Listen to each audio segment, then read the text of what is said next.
Kenapa ustadz jualan? Kenapa ustadz tidak pengajian di masjid aja? Ustadz ceramah masalah dagangan biarlah kami urus. Sebenarnya ustadz Mas Puro sedang menjelaskan salah satu fikih. Karena fikih ini tidak hanya fikih ibadah, ada namanya fikih muamalah. Selama ini yang dijelaskan itu fikih ibadah, sholat sunat, sholat wajib, ada namanya rukun syarat, ada namanya yang membatalkan, ada sholat duha, sholat tahajud, sholat witir, sholat sunat tasbih, sholat sunat hajat. Ada namanya fikih haji, itu ibadah. Tapi ada satu lagi yang disebut dengan fikih muamalah. Fikih muamalah adalah terkait tentang hutang piutang, tentang gadai menggadai, tentang baik jual beli, tentang rohan gadai, tentang murabahah permodalan, tentang mudharabah bagi hasil. Yang selama ini itu hanya diajarkan teori, bahkan di sebagian masjid tidak diajarkan lagi. Jadi nanti kalau ada yang bertanya, kenapa Ustadz Mas Puro perlu buka Yolala Mas Puro? Karena sebenarnya Ustadz ingin mengajarkan apa itu fikih muamalah, bagaimana cara berjual beli. Di UIN, di IAIN dulu yang sekarang berubah menjadi UIN itu, ibu-ibu, bapak-bapak, ada namanya fakultas syariah. Di fakultas syariah itu ada namanya jurusan muamalah. Muamalah itu artinya ekonomi Islam. Dan saya kalau ceramah di mana-mana itu tidak keluar dari 3. Yang pertama perbaikan pendidikan, yang kedua perbaikan ekonomi, yang ketiga perbaikan politik. Perbagian pendidikan, mari kita mengaji di masjid non formal. Untuk yang formal, mari kita masukkan anak sekolah SD Quran, STK Quran, SD Quran, SMP Quran, SMA Quran. Lalu kemudian yang perbaikan ekonomi, mari belanja ke warung tetangga.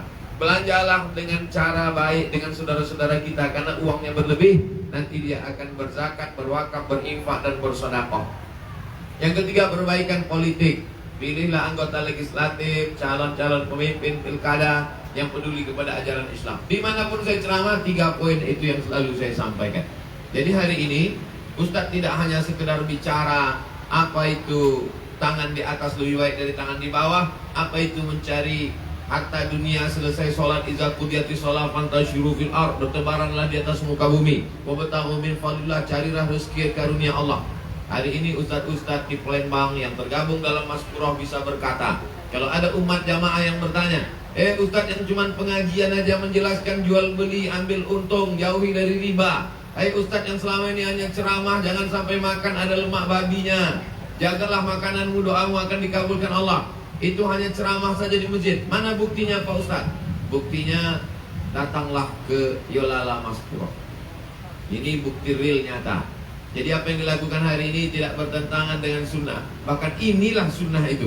Pakai sorban itu sunnah, pakai jenggot itu sunnah, pakai baju jubah putih itu sunnah, pakai gosok gigi siwak itu sunnah. Tapi juga berniaga, berdagang adalah sunnah. Kata Nabi SAW, rezeki yang paling bagus adalah kasbur rajul biyadih, mencari makan dengan tangannya sendiri. Orang kalau tidak punya usaha, dia akan makan dari agamanya. Makanya orang yang zuhud sekalipun, dalam kitab Ar-Risalah Al-Qushairiyah disebutkan tentang seorang yang zuhud, maka mereka punya usaha. Ada namanya Imam Junaid Al-Baghdadi. Imam Junaid Al-Baghdadi orang yang zuhud, tak penting dunia, kerjanya hanya berzikir. Tapi dia tetap nanti ditanya Allah, apa usahamu? Dia punya satu toko, dan kalau pagi dia pergi ke pasar, dia buka tokonya. Kalau ada pembeli dia layani, kalau tak ada pembeli dia sholat sunat. Kalau ada pembeli dia layani, tak ada pembeli dia sholat sunat. Asal habis 400 rakaat dia tutup tokonya, dia pulang ke rumah. Karena nanti dia akhirat akan ditanya, apa usahamu? Nanti ustaz-ustaz akan ditanya di hadapan Allah, apa usahamu? Maka yang bisa menjawab itu adalah ustaz-ustaz Mas Puro. Usaha kami adalah Yolala Mas Puro. Ketika Ustaz Somad ditanya, hai Abdul Somad, apa usahamu? Aku ikut menggunting pitanya. Jadi ini melepaskan tanggung jawab di hadapan Allah Subhanahu wa Ta'ala. Apapun minumnya, makanannya Yolala Mas Puro. Apapun makannya, minumannya oke. Tapi persen untuk saya belum jelas lagi nih. Saya sampai hari ini semua endorse itu tidak pernah saya ambil seperak haram pun.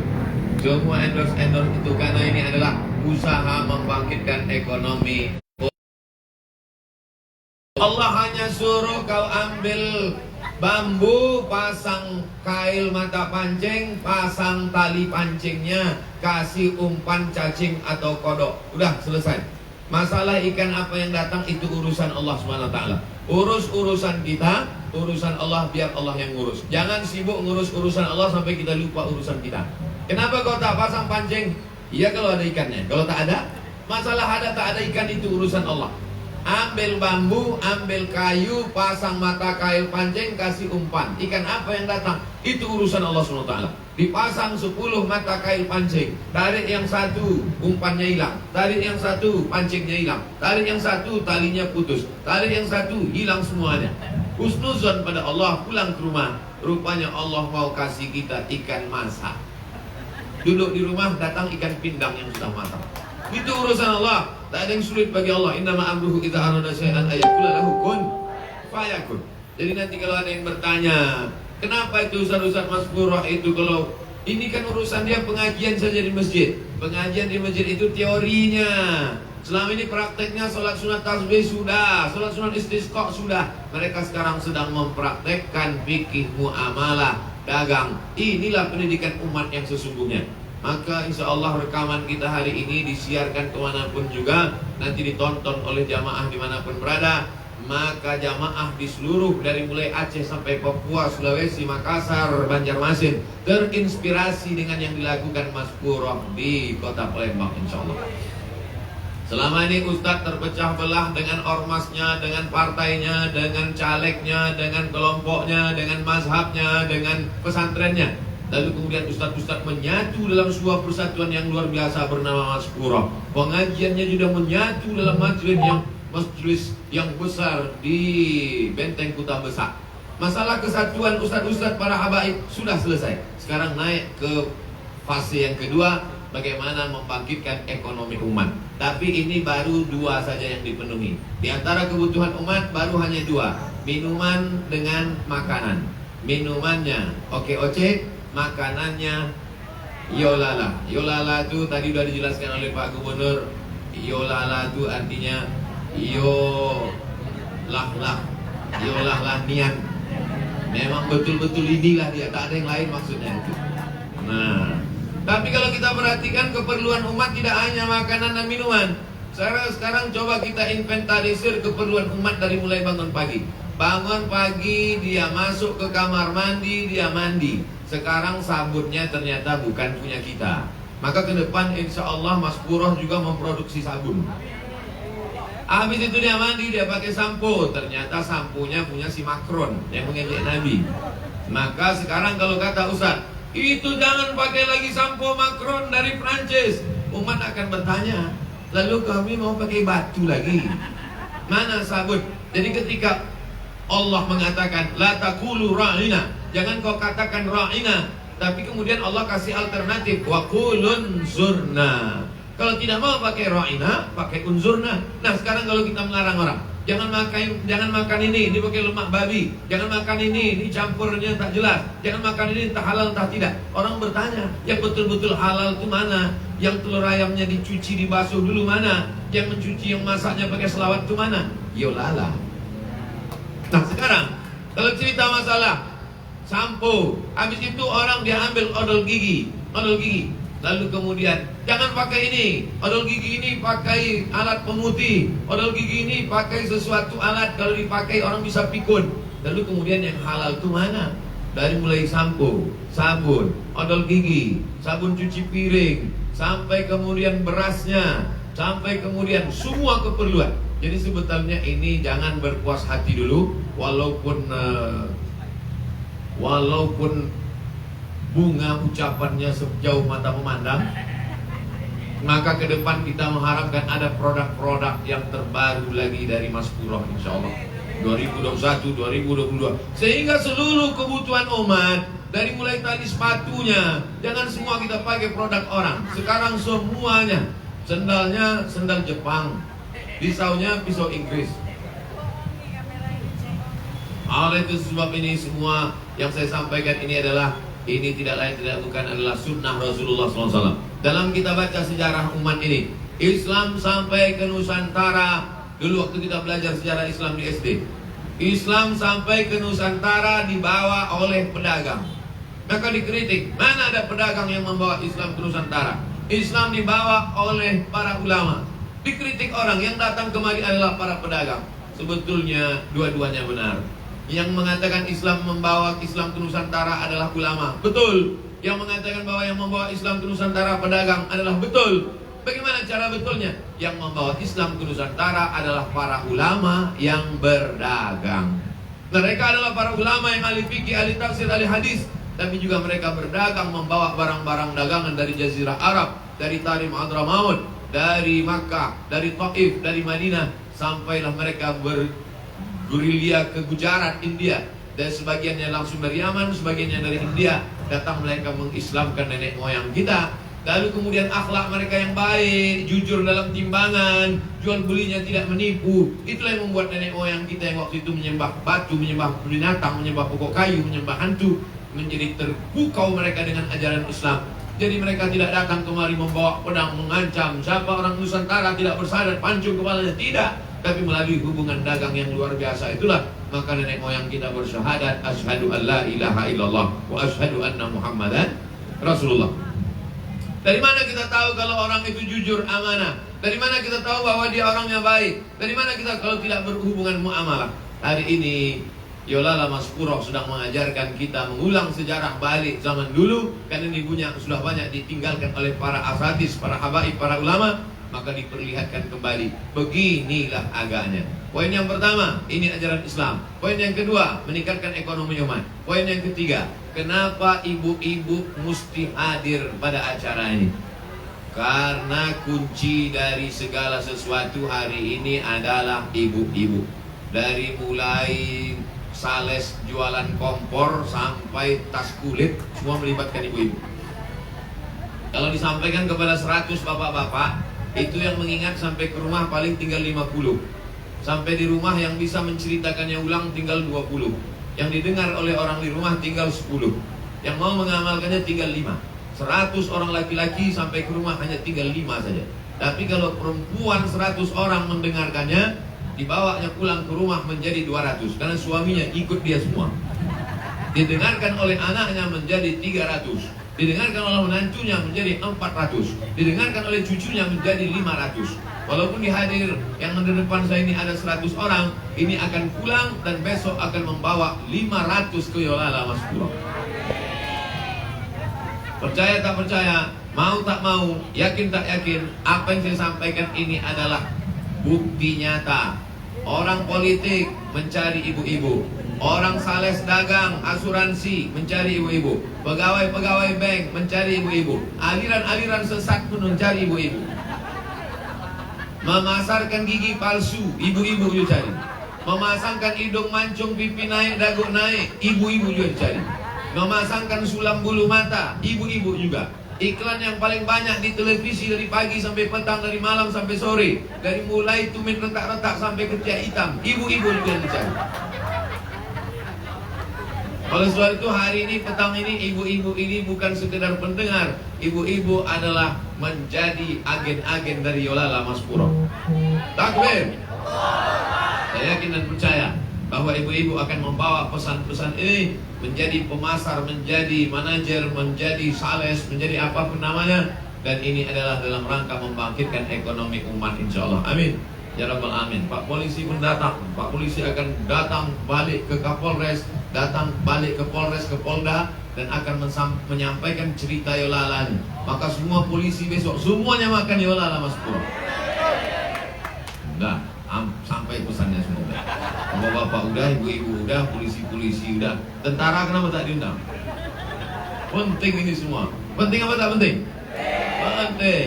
Bapak Ibu yang dimuliakan Allah Subhanahu wa taala, selama ini kita diajarkan di masjid-masjid, man bana masjidan, siapa yang bangun masjid, banallahu mislahu baitan fil jannah. Siapa yang bangun masjid maka dibangunkan Allah tempat di surga. Bagaimana mau bangun masjid kalau duit tak ada?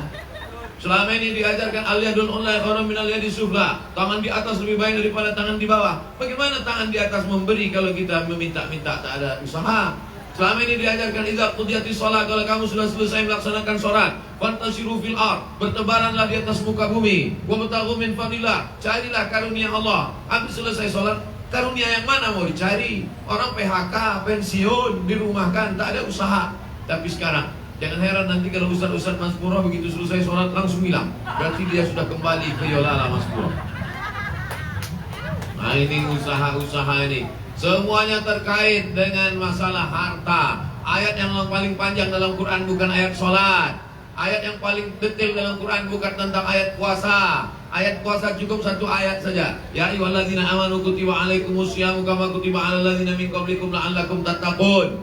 Tapi ayat yang paling penting, paling panjang dalam Quran, surat Al-Baqarah 282. Ya ayyuhalladzina amanu, hai orang beriman, idza tadayantum bidainin ila ajalin musamman faktubuh. Kalau kamu menjalin transaksi hutang-hutang sampai batas waktu tertentu, tulislah. Ayat yang paling panjang dalam Quran tentang ayat duit. Ayat yang paling detail dalam Al-Quran. Tak ada dalam Quran sholat zuhur 4 rakaat tidak bersuara, sholat maghrib 3 rakaat 2 bersuara, 1 tak bersuara, sholat isya 4 rakaat 2 bersuara, 2 tak bersuara, sholat subuh 2 rakaat bersuara pakai kunut. Tak ada dalam Quran, cukup dalam hadis Nabi. Tapi tentang masalah detail 1/4, 1/3, 1/2, 1/6, 1/8 adalah ayat tentang materi, tentang duit, yaitu ayat tentang warisan.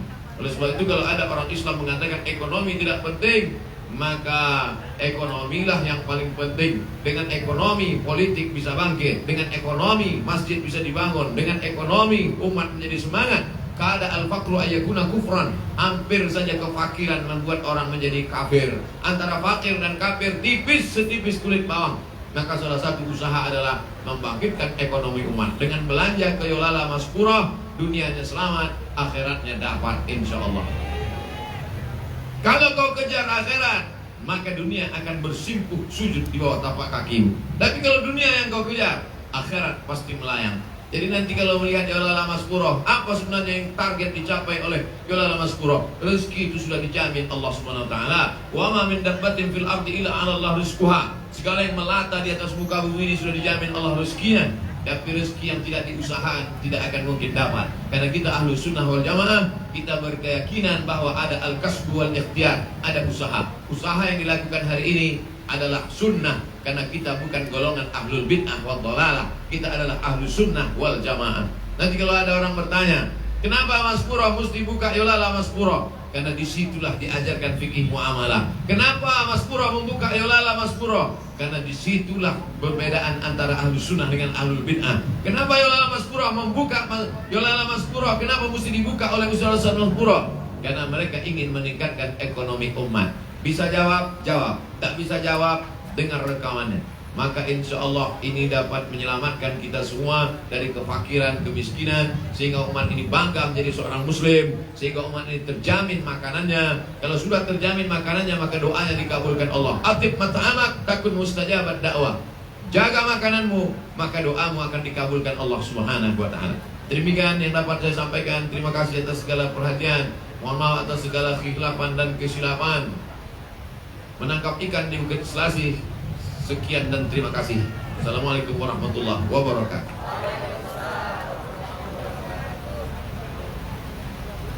Jazakumullah khairul jaza pada Ustaz Haji Abdul Somad yang telah menyampaikan tausiahnya.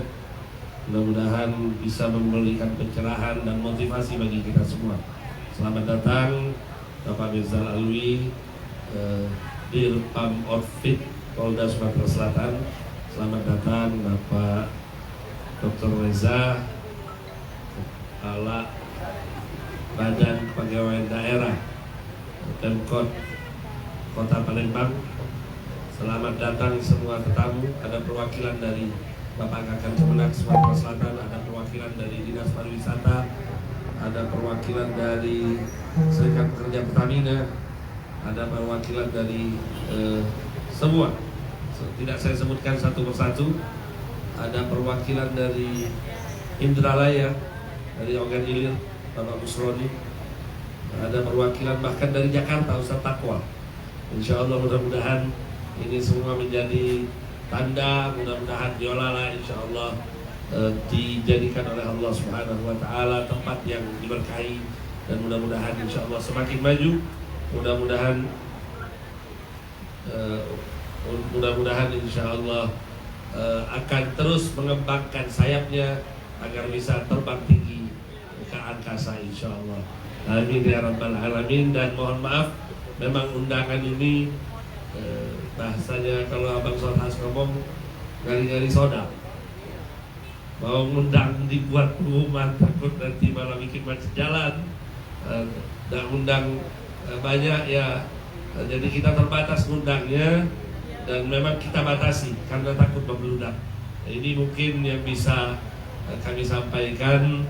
Dan sebelum kita tutup, kita minta tartibul Fatihah Al-Habib Faris Al-Attas dan dikhitam dengan doa penutup oleh Ustaz Nurdin Mansur.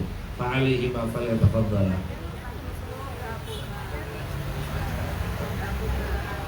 الفاتحة بأن قبلت ومن رسول وما شاء الله من الدنيا ومن الآخرة عافية والشر جالبة كل خير لنا ولأحبابنا أهل نظر زين واسمين، وأن الله يبارك في هذا المطعم، وأن الله يبارك في هذا التجارة، وأن الله يجعل هذه التجارة تجارة تبور ورابحة مباركة مباركة، وأن الله على ما وأن سوف نصلي الجمع مع شيخنا وعلى ما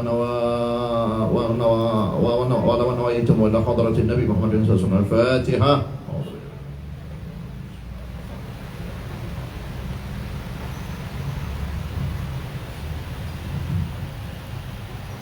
Bismillahirrahmanirrahim. Alhamdulillahirrahmanirrahim. Allahumma salli ala sayyidina Muhammad salatan tamla'u biha qulubana nuran wa salahan wa surura wa tarzuqna biha rizqan wasi'an halalan thayyiban wa barakan midrara wa ala alihi wa sahbihi wa sallam ala kulli syai'. Allahumma inna nas'aluka bihaqqil Fatihah al-mu'tamati wa sabil masani wal Qur'anil 'azim an taftah lana bi kulli khair wa an tataqabbal alaina bi kulli khair wa an taj'alana min ahlil khair wa an tu'amilana ya maulana mu'amalataka ahlil khair wa an tahfadhana bi adyanina wa anfusina wa auladina wa amalina wa ahlina wa ashabina wa ahbabina min kulli mihnatin wa fitnatin wa bu'sin wa dhair innaka waliyyul kulli khair wa mutaqabbilu bi kulli khair wa mu'tin kulli khair ya arhamar rahimin. Rabbana atina fid dunya hasanah wa fil akhirati hasanah wa qina adzabannar. Sallallahu alaihi wasallam Muhammad wa ala alihi wasallam. Alhamdulillahil alamin. Taqabbalallahu minkum. Dengan berakhirnya doa tadi, berakhir acara kita pada sore hari ini. Sekali lagi kami ucapkan terima kasih atas kehadirannya semua yang hadir. Mudah-mudahan insya Allah setelah ini bisa langsung melanjutkan ke dalam. Silahkan pesanannya, belanjanya diaturin sama sekali. Mudah-mudahan diberkahi oleh Allah Subhanahu wa taala. Jazakumullah khairul jazak. Insya Allah akan diteruskan juga besok dan selanjutnya. Yolala buka dari jam 7 pagi atau jam 8 pagi paling lambat sampai jam 7 malam sementara, dan insya Allah akan terus ditingkatkan. Demikian, wassalamualaikum warahmatullahi wabarakatuh.